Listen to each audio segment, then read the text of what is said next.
तर तिकडे शाळेत एका शिक्षिकेकडून विद्यार्थ्याला कानशिलात दिल्याची ही घटना घडली आहे। पालकांनी थेट शिक्षिकेविरोधात पोलिसात तक्रार दाखल केली आहे। पुण्याच्या वाघोली भागातील शाळेतील हा प्रकार आहे। विद्यार्थ्याच्या कानाला मात्र गंभीर दुखापत झालेली आहे, त्यामुळे पालकांकडून संताप व्यक्त करण्यात येतोय। वास्तविक पाहता शाळेच्या मॅनेजमेंटनी पालकांना बोलवून नक्की काय घडले याची शहानिशा करून शिक्षकेवरती कारवाई करणं अपेक्षित होतं, परंतु सध्या खूप उलटे प्रकार घडत आहेत। मॅनेजमेंटनी याची कुठलीही दखल न घेता उलट मुलाचा टीसी डायरेक्टली ईमेलद्वारे पाठवण्यात आला। या गोष्टीची चौकशी झाली पाहिजे आणि शिक्षण हक्क कायद्यानुसार शाळेच्या मॅनेजमेंटवरती सुद्धा गुन्हा दाखल झाला पाहिजे आणि शिक्षकेवरती सुद्धा गुन्हा दाखल झाला पाहिजे।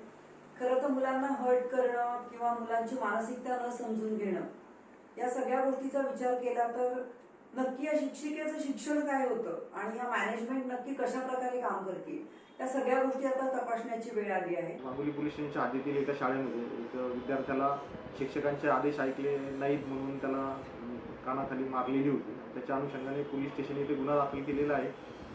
त्याच्या अनुषंगाने साक्षीदार व इतर आरोपी व त्याच्या अनुषंगाने इतर तपास जो आहे तो करण्यात येत आहे। लोकशाही मराठी ऐका, पहा, जागरूक रहा।